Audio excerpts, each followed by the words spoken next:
Beginning on ODO podcast in 5, 4, 3, 2, 1.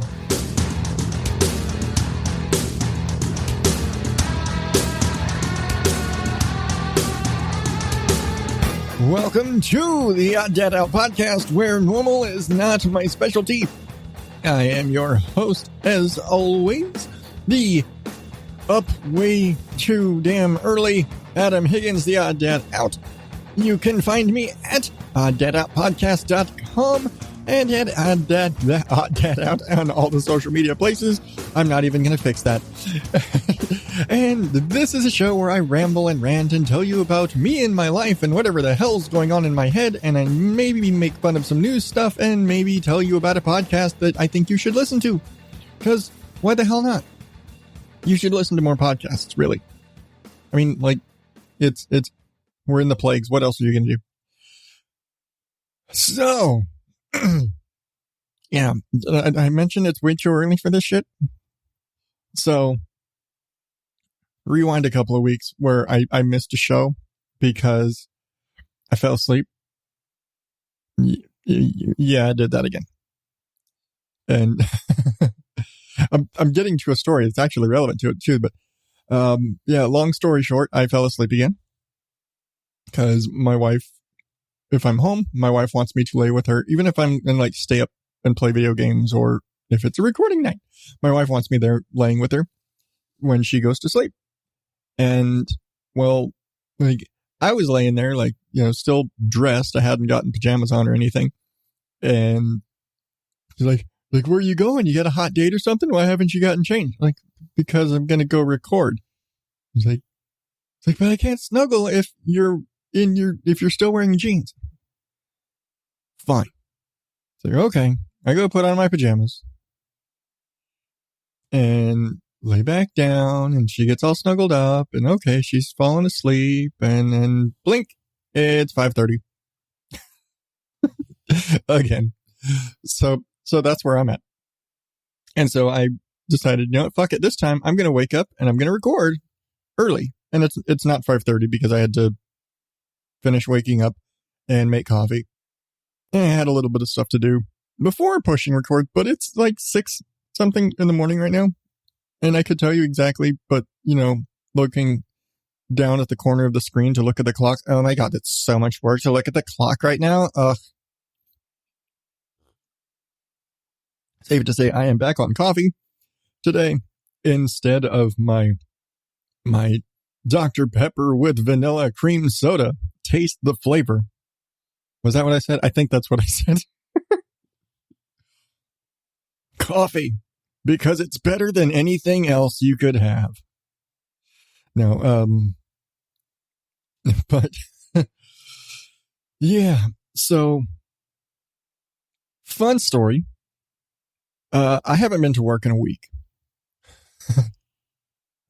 Cause, well, last week when I was getting, well, I wouldn't say so much say getting ready for work, but last Tuesday, I got like bitch slapped with the absolute worst headache in my life. Like brain pounding, migraine-y type headache. Like I was having to fight, like dizzy, nauseous headache. And let's just say I don't get headaches. Part because I don't know why. And I'm sure part because I have a pretty high pain threshold. So I normally just don't get headaches. It's not a thing for me. I know it's weird. A lot of things about me, especially like medically speaking, are very weird. I'm an enigma. What can I say? But yeah, well, when you live in the COVID times, and seriously, I think that, you know, the old gag, if you'd go on WebMD and you type in whatever, your answer was cancer. Right now, whatever your symptoms are, it's COVID. I was like, you know why? Because COVID has overlapping symptoms with everything. Literally the only thing that you can't trace to COVID right now is autism. And just wait, they're going to say that next.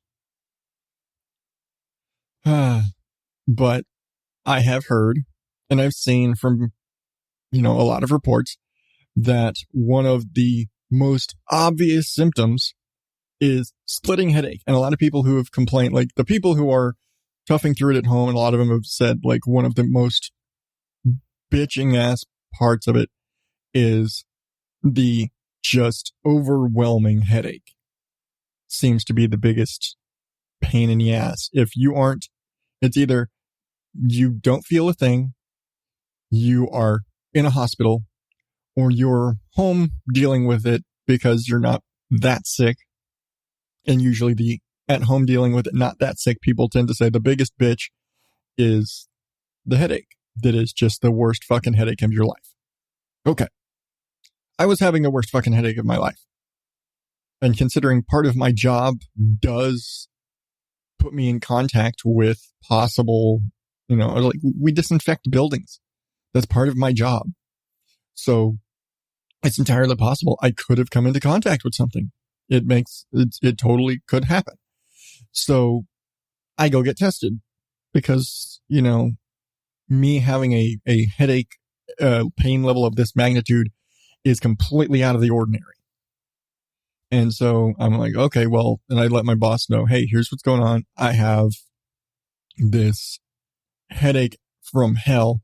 I've got a fever coming on. I'm nauseous. So I'm going to go get tested just in case, because you never know. It could absolutely be that. It could just be a migraine. It could, but it also could be the COVIDs. And so I go get tested, and I'm lucky as hell because in a lot of places, basically there's a ton of places you can get tested, and there's a ton of free testing all over the state. And ASU just developed a new saliva based test, and they've got all these like major, like, oh, we can do 5,000 tests a day, testing sites and all this stuff. And like, hey, we've like no trouble. We can get you, and like, but like they're far. For those of you geographically speaking, I live in the far West Valley from Phoenix, and let's just say Central Phoenix is almost an hour away from me. Yeah. And so when they have these big flashy testing sites where I can go get tested, but it's an hour away, theoretically still in town, because the way the cities are located, and I think I've talked about this forever ago, but basically the way like the Phoenix metro area, there's no separation between cities. You literally cross the street and now you're in a different town. So it's entirely just kind of a thing where you're just driving, you're in the city, and you realize you've crossed 4 cities. You just haven't left the city kind of thing. Anyway, those testing sites are far. And out where I live, out in the West Valley, is a lot of retirement communities, Sun City, Arizona, and like all of the various Sun City kind of sub areas, Sun City Grand and Sun City West and Sun City blah, blah, blah, blah, blah, blah, blah, and all of the whole, it's a giant retirement community city.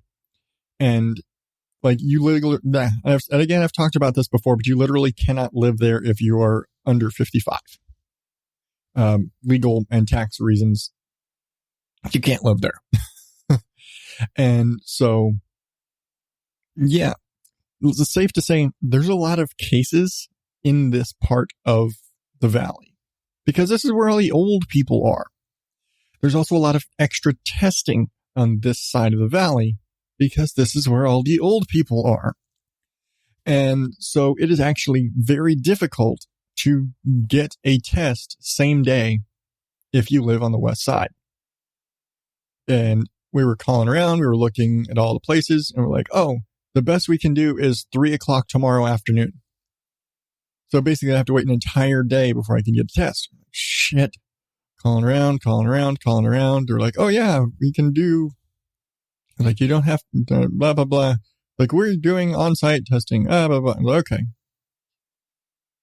Like, one of them, they weren't going to be able to get us until like Friday. If this is this, I need to get a test now. and all that. But anyway, calling.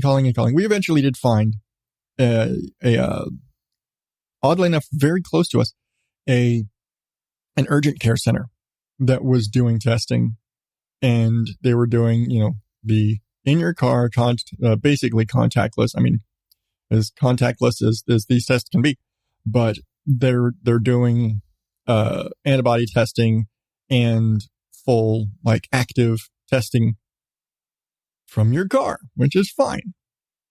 And like really no appointment needed. You can just drive up and tell them you're here. And hey, and all I basically had to do was like, I called one of their locations and they said, oh yeah, there is another one over there by you. They should be fine to do it. I'm like, oh, okay. And it was literally around the corner from my house. And like, I probably could have walked there, but it's hot because, Arizona in the summer. So I'm going over there. I go over there and, it's pretty standard. If you're going to an urgent care, you fill out the paperwork. They're like bring you out the clipboard and, they got to come and go in that building like 20 times because, okay, we're going to bring you your clipboard with your paperwork. It's signed in. We're going to get your license and your insurance information, do all the standard, urgent care stuff. If you've never been to an urgent care, basically this is the same deal as like, it's like going to any other hospital and checking in, except slightly less paperwork. It's just a lot of, basic standard medical history kind of bullshit. When you go to the doctor, that you make you fill out papers. Same thing. Get your insurance, get your blah, blah, blah, do all the things. And then come out and they ask some questions, they do some stuff.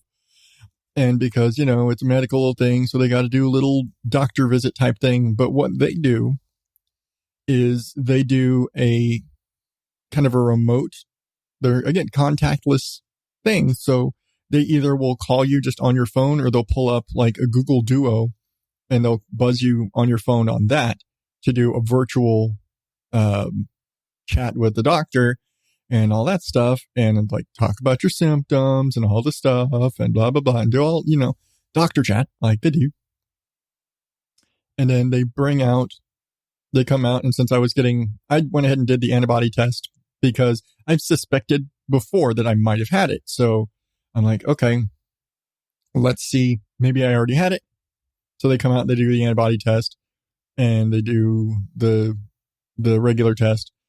And this is still one of the places where they're doing the double scrape your brain through your nose swab thing. And yeah, they're scraping your brain, man.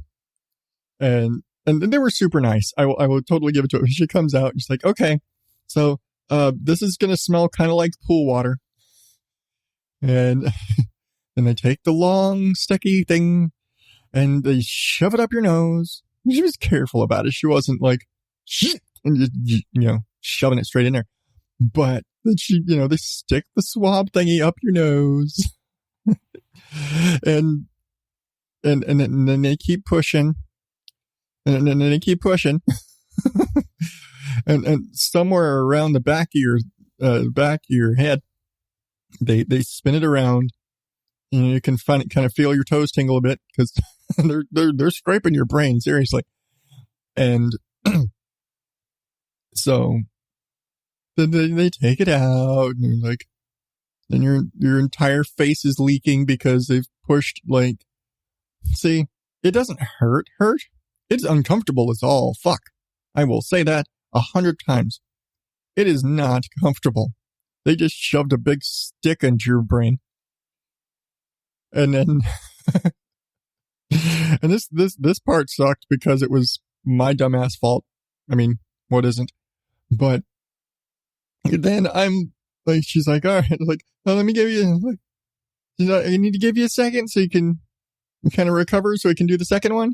And I'm sitting there and my reaction is like a shuddering, kind of literally shaking it off. And I go, "Ugh," and shake it off, like nodding no,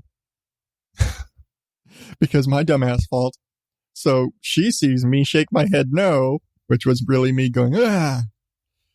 but masks, and I'm in a car and she's outside the car and blah, blah, blah. She doesn't understand quite the dynamics of and in she goes. So okay. And up she goes with the second one. And that one went really fast. She's like in, she's swirly, swirly, swabby, swabby. And she's back out. She's like, oh, that one really got you. We're like, no, that sucked the same as the other one. Like, all right.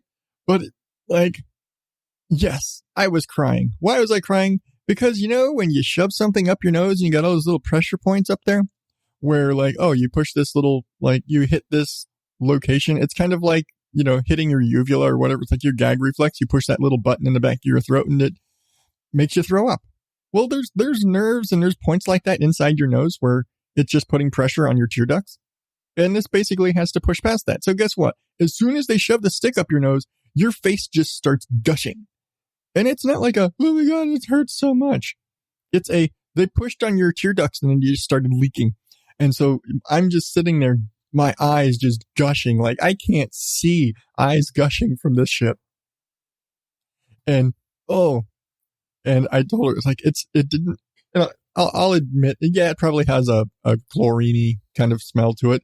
In my brain, I'm like, this smells like dirty celery because that's where my brain goes. And I have really weird, sensory connections for stuff, like more in the, not necessarily, I see things different than other people or anything like that, but more of, I have different experiences from which to draw references. So when I don't just, like most people can relate pool water, I also can relate dirty celery, and I can relate vegetation, and I can relate, oh, this smells like grass, this smells like dirt, this smells like cement, this whatever. I have a slightly wider variety of references to pull. And so something like that, I was like, this smells like dirty celery. She's like, yeah, I guess it kind of does. I never thought of it that way. But that was, my experience. And then the antibody test is a finger poke, and they come out and, you stick your hand out of the car and they do a little swipe and they give you a Band-Aid so they can put the Band-Aid on, blah, blah, blah, blah, blah.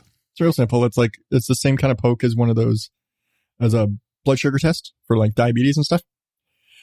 And she's like, well, it's like, the good news is you're not really much of a bleeder. Like, the bad news is I'm going to have to poke you again. And I'm thinking is, well, yeah, I'm sitting in a car, my arm's hanging out. It's probably pinched off from being outside the window.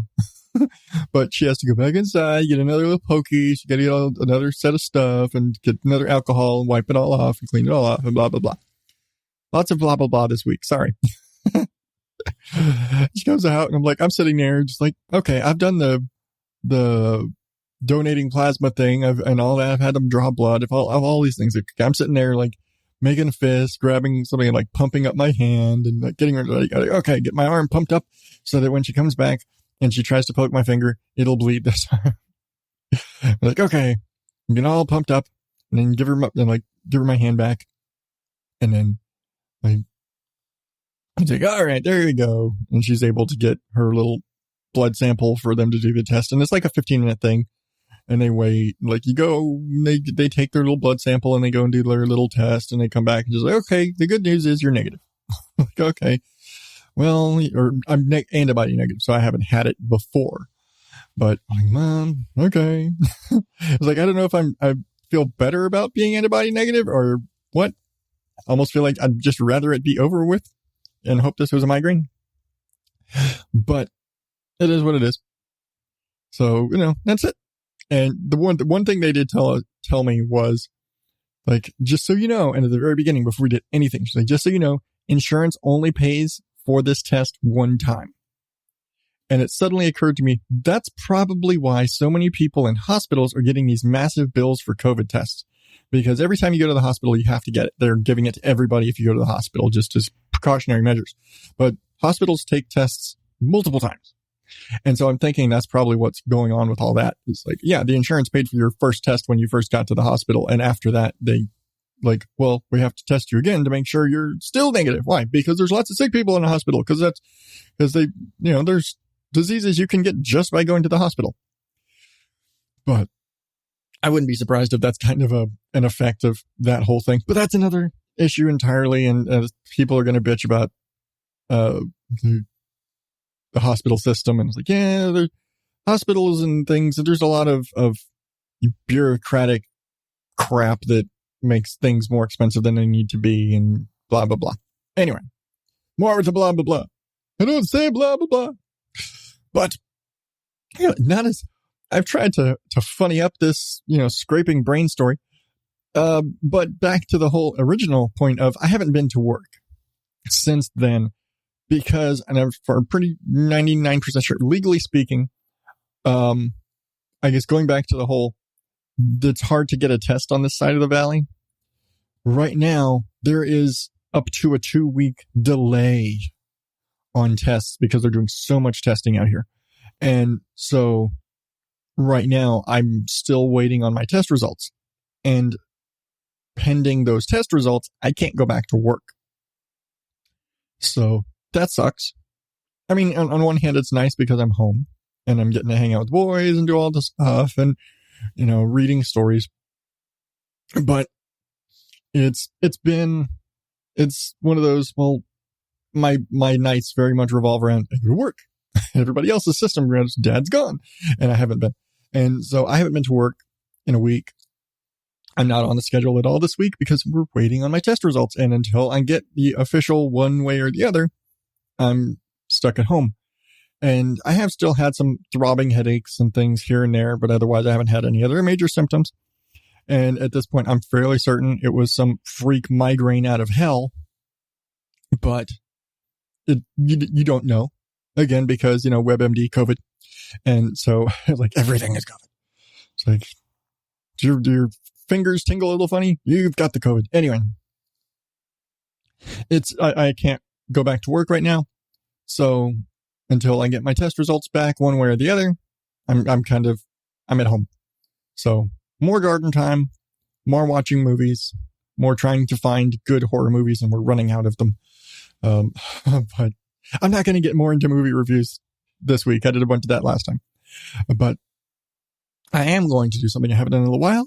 I'm going to take a break and play a promo that I was kind of mildly told I have to play because apparently they played my promo and then sent me email saying, play my promo because I played your promo. I have no clue who the fuck these guys are. But you know what? Fuck it. I always say I'll play any promo that I don't morally object to.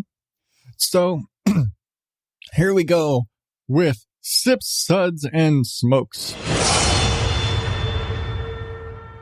Hey, it's good old boy Mike. This is good old boy Dave. From Sips, Suds, and Smokes. Sips, Suds, and Smokes covers wine, tea, coffee, distilled spirits, whiskey, scotch, beer, cigars. People whose first name starts with Q. Bad fake British accents. And we always take time to make fun of the people of Alabama. Banned once again. It's a 1-hour episode that's mildly entertaining for about 22 minutes. I think mildly would be a vast improvement. Well, we do have the only beer show with the Holy Man. We talk about these products and rate them with our unique rating system, like our Suds 5 rating.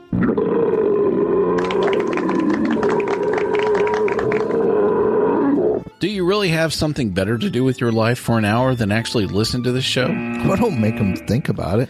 Well, join us on this radio station, podcast network, or via our Android app.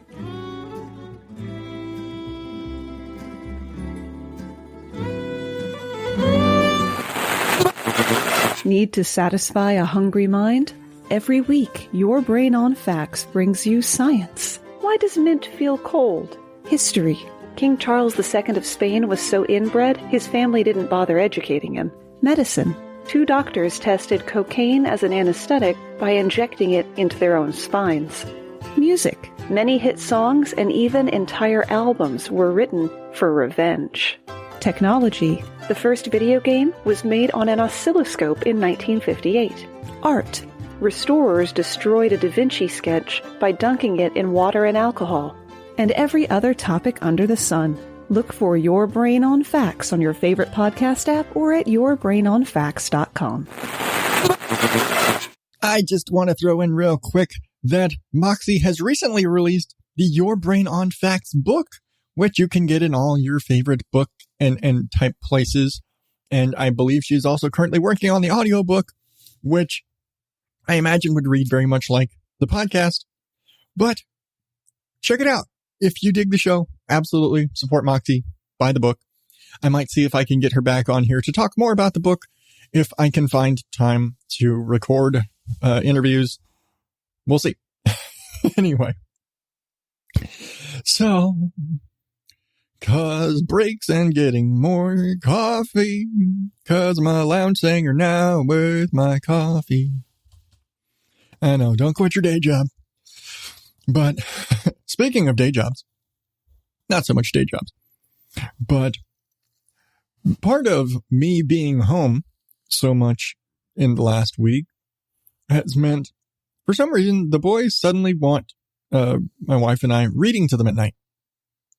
And that's a completely new thing, that they want us reading to them at night. And yeah, we have them read, and it's always kind of been our thing to make them read at the end of the night. Like, no, sit down, if you're, go to bed, get a book, and they sit down and they read. And for some reason, they've decided, no, they want us to read to them, which is, again, kind of a weird thing. And yeah, I'll admit it, I've never been the sit down and read to my kids' dad. I haven't been. I have before. I've read stories to them, especially before they could read. But at this point, they all are at some level of being able to read. And it's a little more encouraging to have them trying to read on their own than it is just, going through the story.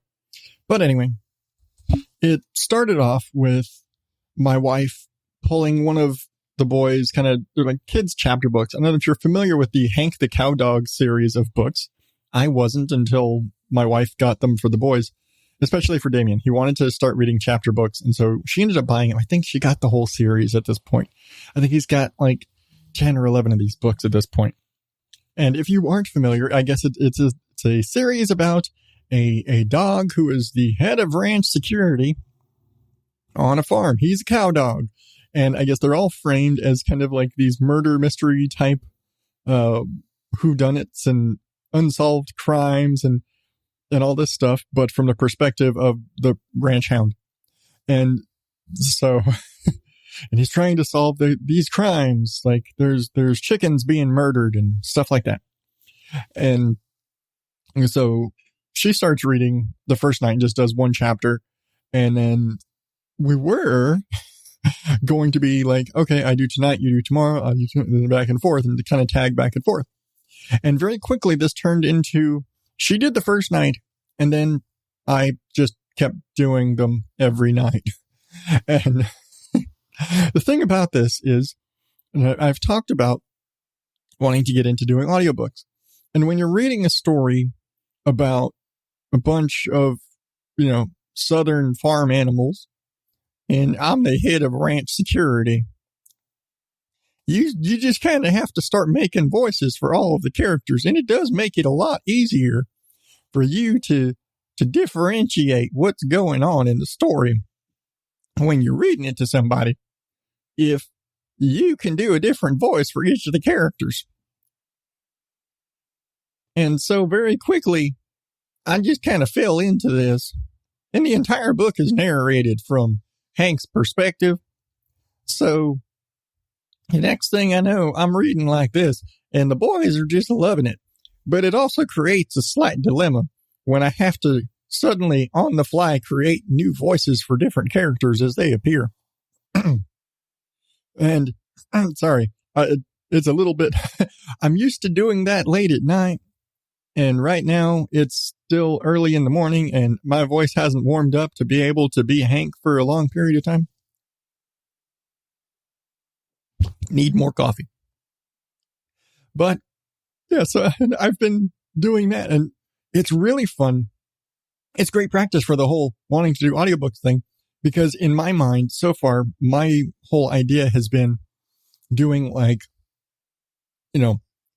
educational stuff and, the boring technical sitting there reading an operations manual type stuff or real simple stuff, not complicated nonfiction animal characters, Southern whatever on a farm.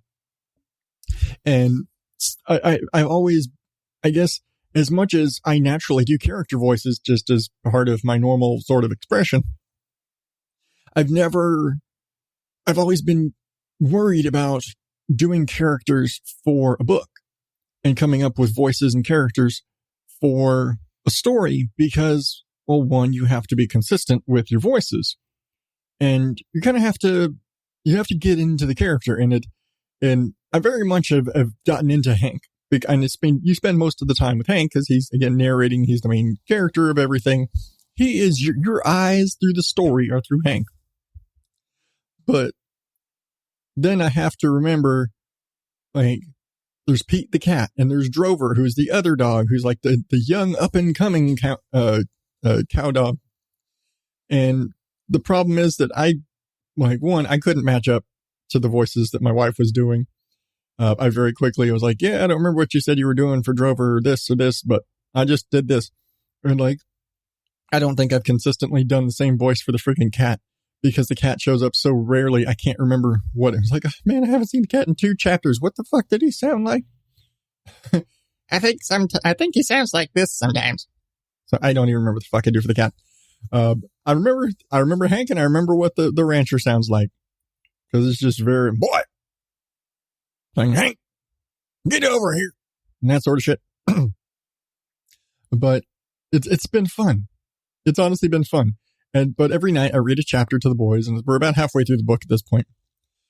And because it's like 12 chapters, real short, simple book, but it's been fun. And it's definitely been an experience. And I'm appreciating getting the experience in not only reading like a nonfiction character children's book like this, which is helping me with that whole just getting used to reading out loud and reading audiobooks and that stuff.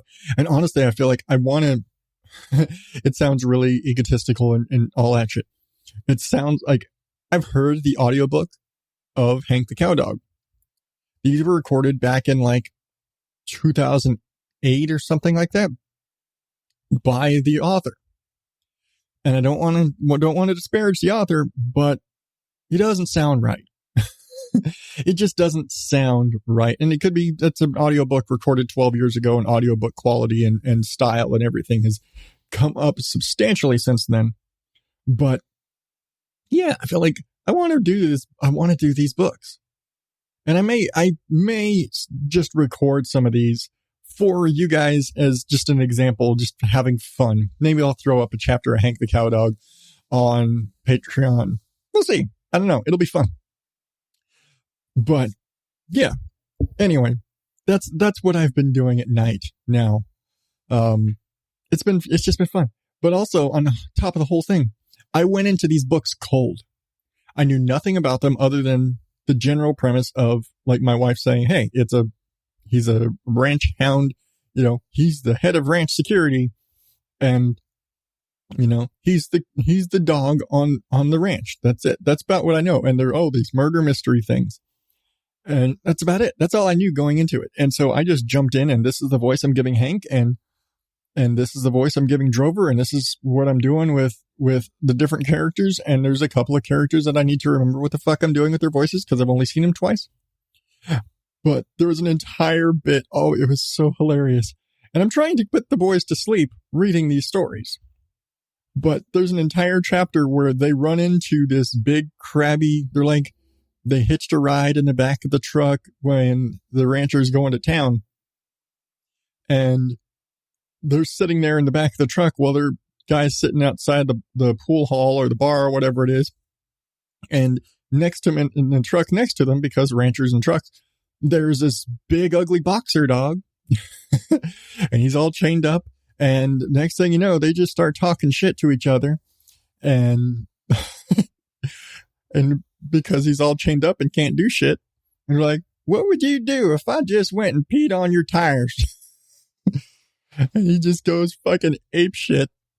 they start barking and hollering and making all this noise, and they come out, and Hank and Drover just lay back in the bed of the truck and play and pretend to be asleep. And, big boxer dog gets in trouble. And they come back out and start peeing on his tires again, pissing him off, and he just goes fucking nuts. And then they quick back in the truck. And they just sit there and keep getting this fucking dog in trouble. So this whole sequence is hilarious. And it was so fun to do, and barely holding my composure as I'm trying to get through this scene. It was so funny. And the boys were just laughing their heads off. I'm trying to put them to sleep, but this is the last thing you're hearing is this entire back and forth with these dogs. And it's so damn funny. And so they're fun books. And I think that's the best part of this is they're fun books to read. So I have no problem sitting there. I probably could go through multiple chapters a night just for me, but the goal is to put the boys to sleep. And as soon as one of them falls asleep, I stop basically. It's nope, I finished this chapter. Nope, Sam's asleep. I'm wrapping it up because I don't want him to miss the book. So, but it's been so much fun doing that. And so I want to do, I think I'm going to start doing that. I think I've set up my little recording box in my closet, which again, the only reason I'm doing this right now is because in less than an hour, Rihanna's got to come in here and work. And so I'm doing this in the office, and I probably got to edit and do all the rest of the jazz later. But right now I'm recording before she has to get up and go to work. She probably hasn't even gotten out of bed yet. Yeah. But I want to do this. And it's really something that I've talked about this before. The audiobook thing is really something I want to get into. It's really something I want to focus on. And I've built a little booth box in my closet in the bedroom because, I can't use the booth in my office. And so I'm doing that. I'm hoping I can maybe make some use of that. So we'll see. We'll see what comes from that. We'll see what all we can do. But in the meantime, I think I'm there. I think we're done for this week, in part because, let's take one quick trip to the garden before we go. Because, why not? I spent so much time talking about, and I'm just gonna do the rest of the garden as Hank, because why not? But I spent so much time talking about getting my brain scraped that I feel like let's just take a nice calming trip to the garden to ease into the day. So I told you I had to plant some new pumpkins out there. And the problem with planting pumpkins this late is there's lots of bugs. And them bugs, they eat up all my damn pumpkins already. And I've already got 3 of them coming, and 2 of them already been done eating up. So I'm really worried I'm not going to get another set of pumpkins. But we started following this other gardener out here, and she said she just plants a mess of pumpkins and a mess of plants all at once, just so there's plenty of extras for the bugs to eat, and it's not going to hurt them. She'll at least have a couple of good ones when she's done. So we went along with that. I planted a bunch of extra pumpkins and some onions and some extra carrots and a bunch of other stuff in the gardens. And hopefully the bugs will eat all that stuff instead of eating all my pumpkins. And maybe they won't eat my cucumbers or my watermelons neither. But you know what? It's all right. It's all right. It's all an experiment. We're just trying to figure out if we can grow some stuff. And if we can, we're going to eat it. That's all that's going to happen. And if we don't have stuff to eat, then we don't have stuff to eat, and we tried. But we're trying. I'm going to try and grow some more pumpkins. I'm going to try and grow some damn cucumbers. If the things will ever fruit or something, I'm just getting lots of flowers so far. My watermelons are the same thing. I'm getting lots of flowers, but I'm not getting any fruit off of them, so that's kind of disappointing. My tomatoes are getting a little crispy over there. I don't know what I'm going to do about that. Hopefully we'll get some tomatoes here at the end of the summer when it cools down a bit, but we don't know yet. We'll see. I think I just need to do the garden section just like this every time. I think that's what I'm going to do. All right. I got to stop or my wife's going to throw something at me when she hears this. But thank you. And thank you for putting up with all of my weirdness. And it's been fun. And you know, this is why. This is what I do this for. So hopefully maybe I can get Moxie on here again. We can talk. She's got more time. Last time I was in a rush and it was Rosh Hashanah and she was in a rush, and you know, maybe we can get her back and talk about the book and talk about her show and just bullshit for whatever the hell some more right now. We'll see. And maybe I'll record some Hank for you. We'll see what happens. We don't know. But until then, you can subscribe to the show and get all of the back episodes and all the things at oddadoutpodcast.com, where you can also sign up for Patreon to get maybe those Hank the Cowdog chapters, whatever I'm doing, early release on episodes, maybe some extra stickers or bonus stuff, or whatever the hell I decide to throw up there for you.